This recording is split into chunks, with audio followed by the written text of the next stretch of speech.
Good morning class. आज हम chapter करने जा रहे हैं, चैप्टर नंबर 7। उसका नाम है prevention of operation and mismanagement. मतलब उत्पीड़न और सही से प्रबंधन ना किया जा रहा है अगर कंपनी में, तो उसको कैसे दूर किया जा सकता है। इसके बारे में समझने से पहले हम ये देखते हैं कि ये ऑपरेशन एंड मिसमैनेजमेंट है क्या। हमने बात की अभी कि ऑपरेशन है उत्पीड़न।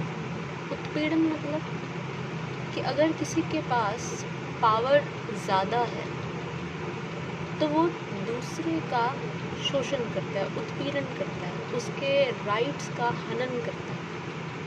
ठीक है, आप एक चैप्टर में वर्ड पढ़ोगे प्रेजुडाइज, मतलब पक्षपात पूर्ण बिहेवियर दिखाना। ये आएगा जब आप, वही बात है कि जब आप मिसमैनेजमेंट होता है, एक प्रबंधन को सही तरीके से नहीं चलाया जाता, कंपनी को सही तरीके से नहीं चलाया जाता, इसका मतलब कोई ना कोई किसी पक्ष के साथ जो क्या है, एक पक्षपातपूर्ण बिहेवियर कर रहा है या गैर जिम्मेदाराना रवैया कर रहा है, जो कि उनके अधिकारों का हनन कर रहा है। उनके राइट्स हैं, उनके साथ सही से क्या है डील नहीं किया जा रहा। ऑपरेशन जो है, उत्पीड़न, वो हम एक जनरल तौर पर बात करें तो कहीं पर भी हो सकता है। जहाँ पर भी किसी के पास पावर ज़्यादा होगी और क्या कहते हैं, और जिसके पास जो कहते हैं ना एक छोटे स्तर पर होगा, उनका क्या होगा, बड़े जो हैं पावरफुल पर्सन्स, वो उत्पीड़न करते हैं। तो आज हम पढ़ रहे हैं कि किस तरह से कंपनी में ऑपरेशन और मिसमैनेजमेंट को दूर किया जा सकता है। अब एक बेसिक जनरल रूल है, जब हम कंपनी की कोई भी ऑपरेशंस, कंपनी में कोई भी फंक्शन हो रहा है, तो उसके एडमिनिस्ट्रेशन के रिगार्डिंग, उसके प्रशासन के रिगार्डिंग कि वो सही से हो, तो होता क्या है कि एक लार्ज नंबर ऑफ पर्सन्स का जो डिसीजन है किसी भी सब्जेक्ट मैटर पे, वो क्या करते हैं, वो बाउंड करते हैं किनको, जिन लोगों को वो डिसीजन कई बार मंजूर नहीं होता या जिनकी बहुत बार कंसेंट नहीं होती उस डिसीजन को मानने में या उस पॉलिसी को मानने में।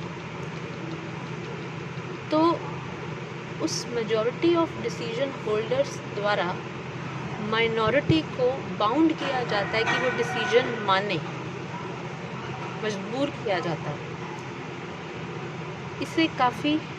इससे जो माइनॉरिटीज़ हैं उनका काफ़ी हद तक अब्यूज़ होता है, और माइनॉरिटी का जो इंटरेस्ट है, मतलब जो उनके अधिकार थे या जो उनको बेनिफिट मिलने थे, उस पर बहुत ही नेगेटिव इम्पैक्ट पड़ता है।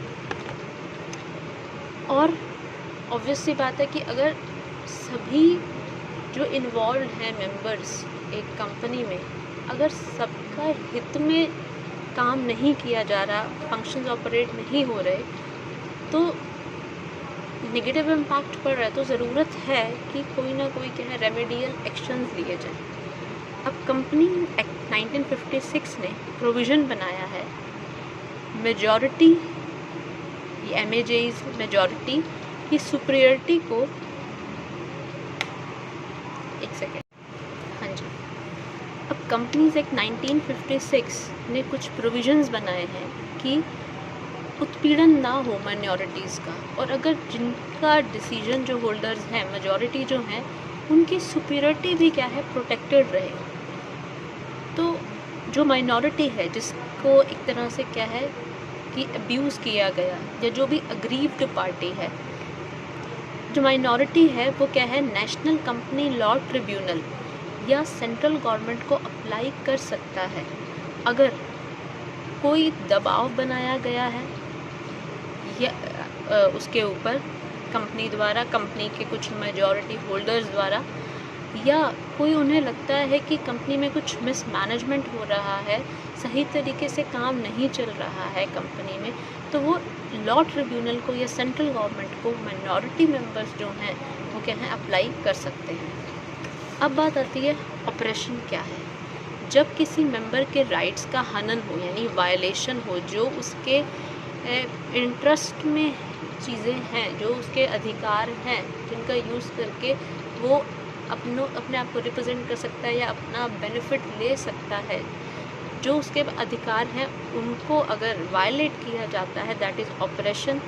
फेयर तरीके से डील ना किया जाए, ना करने दिया जाए, जो भी फंक्शनिंग है, जिस तरह से उनका राइट है, उनको अगर अपने राइट्स का प्रॉपर तरीके से यूज़ नहीं करने दिया जा रहा, उन्हें एक फेयर डील नहीं प्रोवाइड की जा रही है, तो क्या होगा, एक तरह से उनका ऑपरेशन है, अब्यूज़ है, उत्पीड़न है। लाइक एक सेकेंड, कंपनी में हर एक पर्सन के कुछ राइट्स होते हैं, तो उनके राइट्स को, माइनॉरिटी होल्डर्स हैं, उनके राइट्स को मैनिपुलेट करना या उन राइट्स को यूज़ ही ना करने देना, और उनके राइट्स के साथ या उनके जो भी कार्यवाही जो वो कर सकते हैं उनके साथ छेड़छाड़ करना, ताकि वो ढंग से काम ना कर पाए माइनॉरिटी ग्रुप्स। मेजॉरिटी द्वारा ऐसी छेड़छाड़ करना उनके राइट्स के साथ, that is known as operation. तो जो भी मेजॉरिटी डिसऑनेस्ट कंडक्ट करेगी और दूसरे के इंटरेस्ट को हार्म करेगी, that would be known as operation. Next,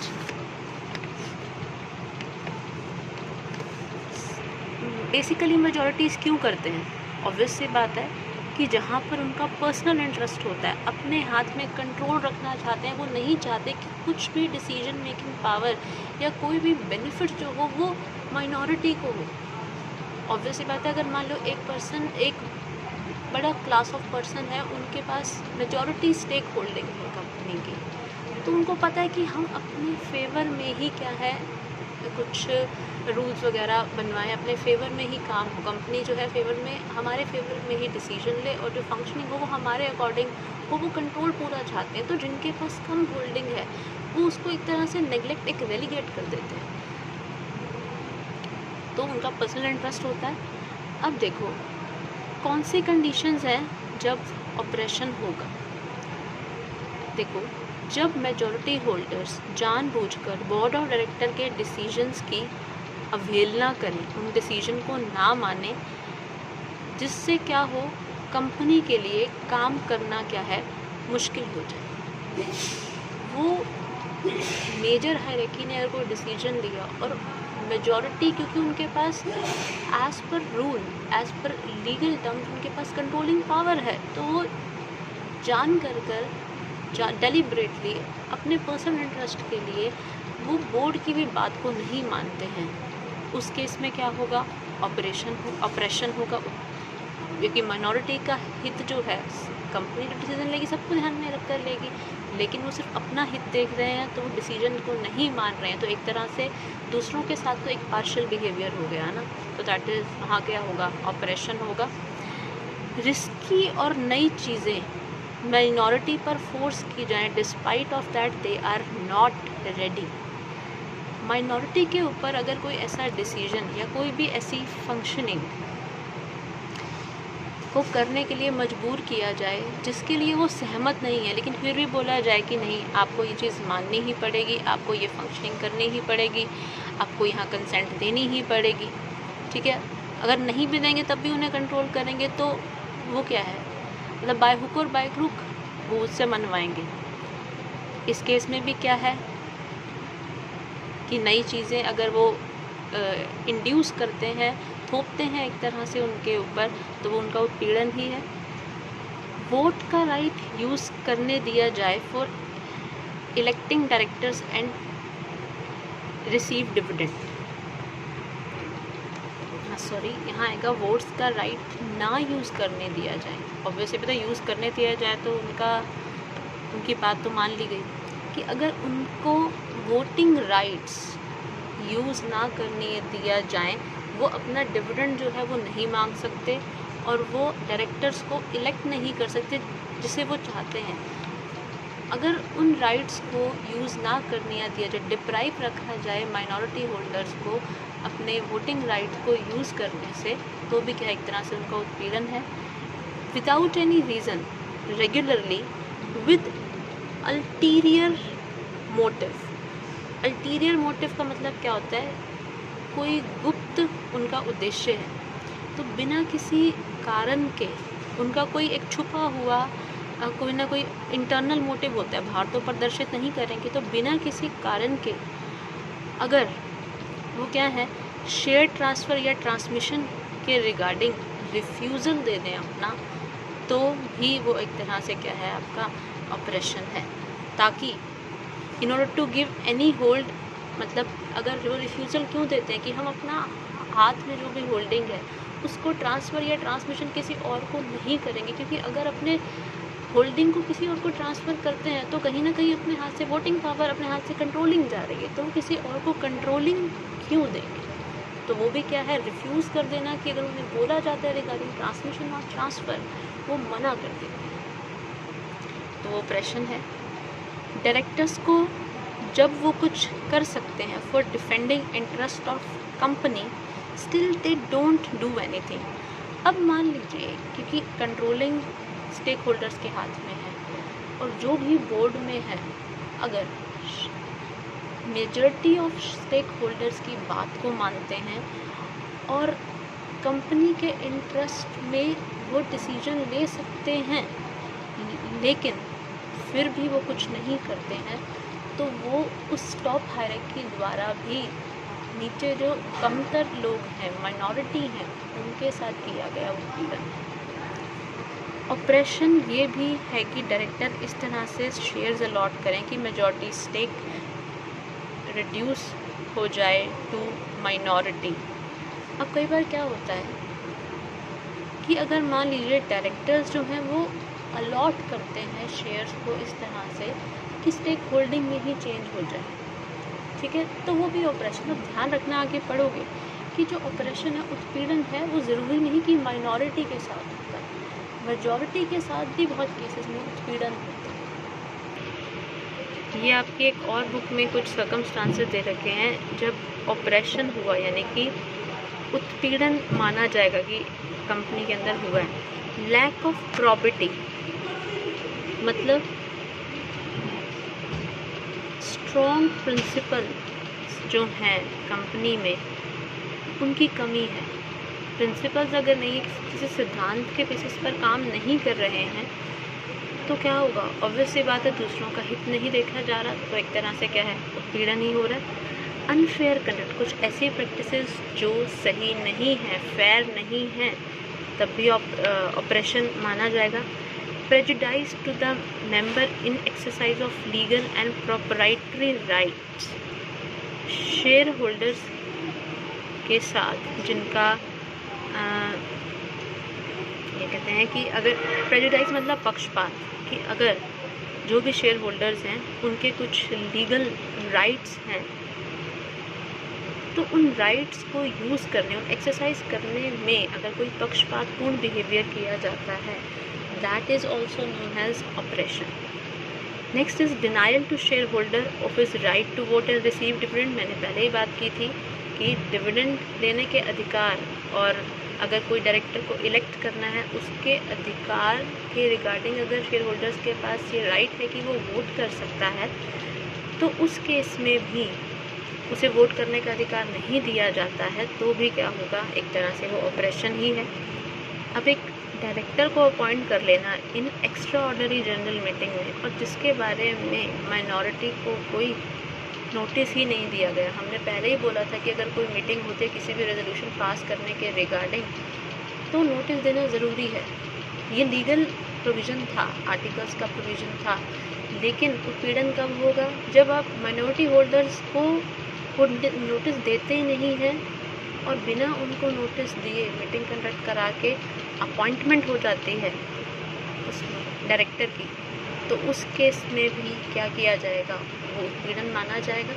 ये हमने पहले ही पढ़ा था। Next point, an attempt to force new and more risky objects upon an unwilling minority, अगर माइनॉरिटी इच्छुक नहीं है फिर भी उनके ऊपर कुछ रिस्की चीज़ों को थोप देना, वो प्रकरण भी क्या माना जाएगा, उत्पीड़न माना जाएगा। Exclusion of minority from profit participation, profit participation जब कर रहे हैं, प्रॉफिट डिस्ट्रीब्यूट किया जा रहा है, प्रॉफिट में भागीदारी की जा रही है, तो तब भी माइनॉरिटी स्टेक होल्डर्स को एक्सक्लूड किया जा रहा है, तो वो भी क्या है, उत्पीड़न है। अब कुछ ऐसे सर्कमस्टांसेस हैं जो उत्पीड़न नहीं माने जाएंगे। सपोज़ कंपनी ने डिविडेंड डिक्लेयर नहीं किया, मतलब डिविडेंड डिक्लेयर करने से फेल हो गई, उस केस में वो उत्पीड़न नहीं होगा, क्योंकि डिविडेंड डिक्लेयर ही नहीं किया तो इसका मतलब किसी को ही नहीं मिला। तो स्पेशली सिर्फ एक उनकी पर्टिकुलर क्लास के साथ, माइनॉरिटी होल्डर्स के साथ तो कोई पक्षपात नहीं हो रहा है, तो उस केस में वो उत्पीड़न नहीं है। Refusal to declare more than moderate rate of dividend if the profits and justify a higher rate of dividend. अगर मान लीजिए कि कंपनी ये डिसीजन लेती है कि हम एक particular moderate rate of dividend से ज़्यादा डिक्लेयर नहीं करेंगे, वो रिफ्यूज़ कर देती है, तो उस केस में भी क्या है, उनका रिफ्यूज़ल है, उस केस में भी क्या है, वो उत्पीड़न नहीं माना जाएगा। तो कुछ ना कुछ सोच कर, क्योंकि वो कई बार ऐसा होता है कि कंपनी चाहती है कि हम लोग अपना जो ज़्यादा प्रॉफिट्स ना बांट कर हम रिज़र्व में रखते हैं ताकि फ्यूचर के लिए यूज़ किया जा सके, तो वो कंपनी के इंटरेस्ट में तो है ना, ऑब्वियस सी बात है। हाँ, प्रेजेंटली टेम्परेरी बेस पर आप यूँ लगे कि प्रेजेंटली उन्हें ज़्यादा नहीं मिल रहा, होल्डर्स को प्रॉफिट्स होते हुए भी, लेकिन उसका यूज़ जनरल रिज़र्व के अंदर, जनरल रिज़र्व में डालकर किया जा रहा है ताकि फ्यूचर में उसको यूज़ किया जा सके किसी फ्रूटफुल पर्पस के लिए, तो उस केस में उनको उत्पीड़न नहीं माना जाएगा, क्योंकि कंपनी का इंटरेस्ट यहाँ पर हो रहा, कंपनी का इंटरेस्ट पूरा हो रहा है यहाँ पर। Denial of right of inspection to books of accounts, अगर कंपनी बुक्स ऑफ अकाउंट्स को इंस्पेक्ट करने का अधिकार के लिए मना करती है, तो भी क्या है, उसको क्या नहीं माना जाएगा, उत्पीड़न नहीं माना जाएगा। Failure to comply with formalities required in the matter of giving notice of meeting. अब वो क्या कहते हैं कि अगर मान लो कुछ फॉर्मेलिटीज़ हैं वो फेल हो जाती है, रिक्वायर्ड इन द, कुछ फॉर्मेलिटीज़ जो है रिगार्डिंग मीटिंग नोटिस, अगर वो कंप्लाई विद नहीं करती है, तो कुछ केसेस भी हैं जो ऑपरेशन नहीं माना जाएगा। अगर डायरेक्टर सैलरी विड्रॉ कर लेता है, उसकी जो भी उसने सर्विसेज प्रदान की हैं, whether the company suffering any loss, तब भी क्या है, वो एक तरह से ऑपरेशन नहीं माना जाएगा। अब नेक्स्ट करते हैं कि procedure of prevention of operation. अब माइनॉरिटी होल्डर्स को अगर उन्हें किसी उत्पीड़न से बचाना है, कि उनका जो उनके इंटरेस्ट को बचाना है, डिफेंड करना है, तो उसके लिए कुछ प्रोसीजर दे रखा है कि जो अथॉरिटीज़ हैं, सेंट्रल गवर्नमेंट या नेशनल कंपनी लॉ ट्रिब्यूनल है, वो क्या करे। देखो, अब एप्लीकेशन दी जाएगी नेशनल कंपनी लॉ ट्रिब्यूनल को, किसके द्वारा, जो भी मेंबर्स का उत्पीड़न हुआ है, ऑपरेस हुए हैं, वो यहाँ पर नेशनल कंपनी लॉ ट्रिब्यूनल में केस फाइल कर सकते हैं, अपनी कंप्लेन फाइल कर सकते हैं। लेकिन कंप्लेन फाइल करने के लिए उनको कुछ रिक्वायरमेंट्स पूरी करनी पड़ेंगी। अगर कंपनी क्या है, इज़ हैविंग शेयर कैपिटल, तो क्या होगा, एटलीस्ट 100 मेंबर्स होने चाहिए, और एटलीस्ट जो माइनॉरिटी होल्डर्स जो हैं वो एटलीस्ट 100 मेंबर्स आपके होने चाहिए, और एटलीस्ट जो अप्लाई करने आए, और at least 1/10 of the total, which ever is less. Second is holding at least 1/10 of issued share capital, जो भी अप्लाई कर रहे हैं एटलीस्ट उनके पास शेयर कैपिटल जो इशूड है उसका 1/10 होना चाहिए, और सारी कॉल्स जो हैं उनके ऊपर वो पेड अप होनी चाहिए, जितनी भी होल्डिंग उनके पास है उनके ऊपर जितनी भी कॉल्स हैं वो पेड अप होनी चाहिए। नॉट हैविंग शेयर, अगर कंपनी के पास शेयर कैपिटल नहीं है, आर्टिकल्स में ऐसा कुछ नहीं है, तो एटलीस्ट टोटल मेंबर्स जितने हैं उनका 1/5 भी अप्लाई करते हैं, कंप्लेन लॉन्च करते हैं नेशनल कंपनी लॉ ट्रिब्यूनल के पास, तो वो इस रिक्वायरमेंट को पूरा करते हैं, वो कंपनी के वो ऑपरेशन के अगेंस्ट ट्रिब्यूनल के पास केस फाइल कर सकते हैं। इनमें से कोई एक या एक से ज़्यादा on behalf of all of them वो केस फाइल कर सकता है, एप्लीकेशन फाइल कर सकता है ट्रिब्यूनल के पास। अगर सेंट्रल गवर्नमेंट, ये सेंट्रल गवर्नमेंट लिखा हुआ है, अगर सेंट्रल गवर्नमेंट चाहे तो कंडीशन ना पूरी होने पर भी ट्रिब्यूनल में फाइल करने को बोल सकती है किसी मेंबर को। मतलब अगर ऊपर की कंडीशंस पूरी नहीं होती, लेकिन मुद्दा ये है कि उत्पीड़न हो रहा है, तो अगर कंडीशन पूरी नहीं होती तो भी ट्रिब्यूनल अगर चाहती है तो वो क्या कर सकती है, वो एप्लीकेशन फाइल करने के लिए माइनॉरिटीज़ को बोल सकती है कि आप ट्रिब्यूनल के आप क्या है एप्लीकेशन फाइल कर सकते हैं।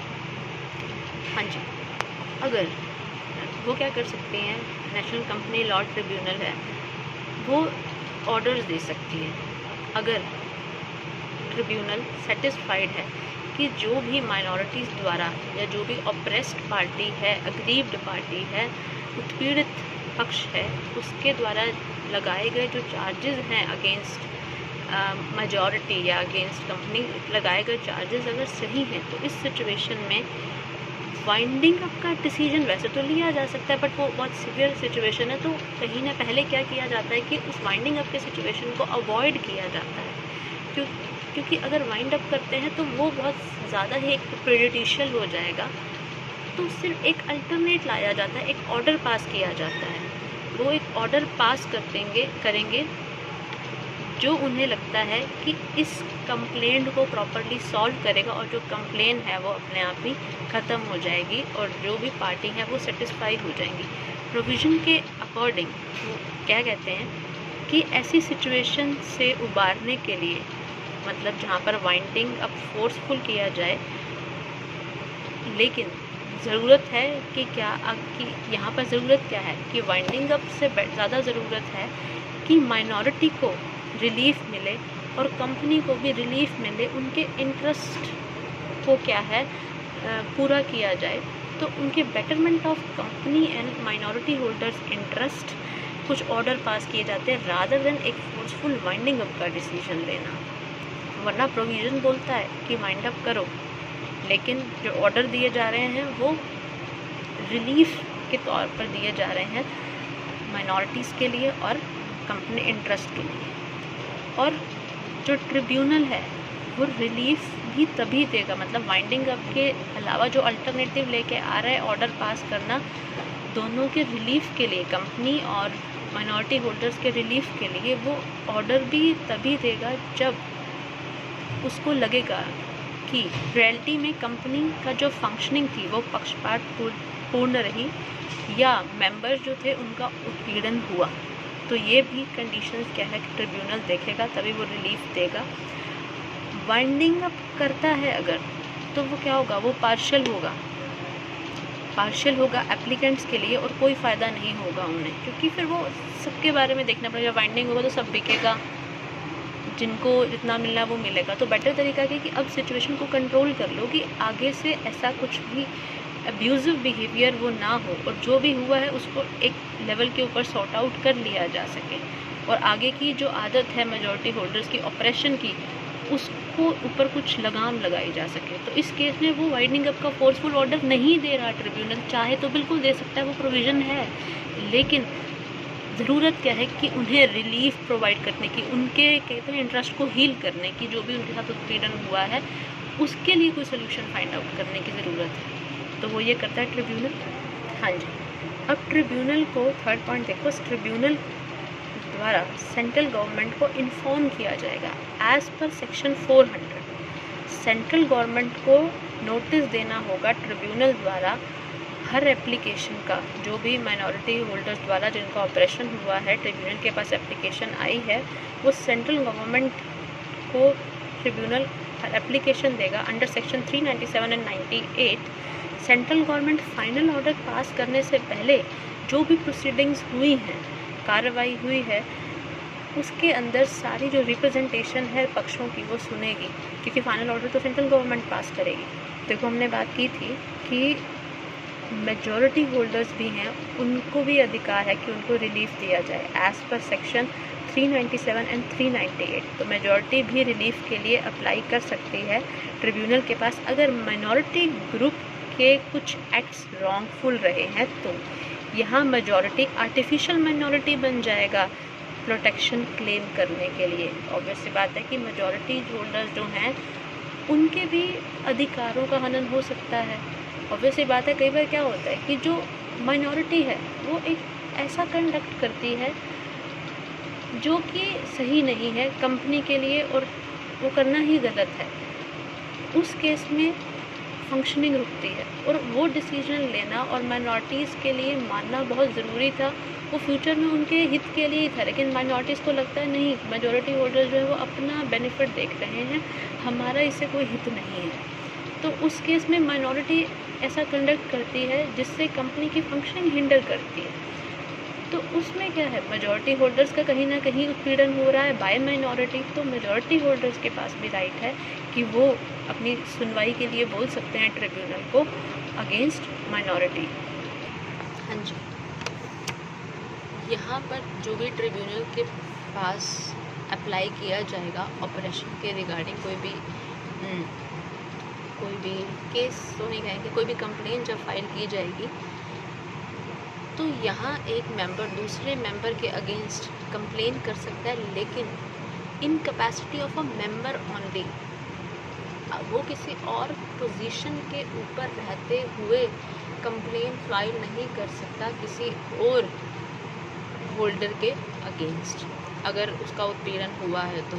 जैसे कि लाइक एज किसी और कैपेसिटी में ऑपरेशन फाइल करना इज़ आउटसाइड प्रीव्यू सेक्शन 397। जैसे अगर मान लो वो पहले डायरेक्टर की पोजीशन के ऊपर था, तो वो ऑपरेशन अगर फेस किया है तो वो उस कैपेसिटी पे रहते हुए क्या नहीं करेगा, कंप्लेन फाइल नहीं करेगा। वो सिर्फ एज अ मेंबर की कैपेसिटी पर रहते हुए ही कंप्लेन फाइल करेगा।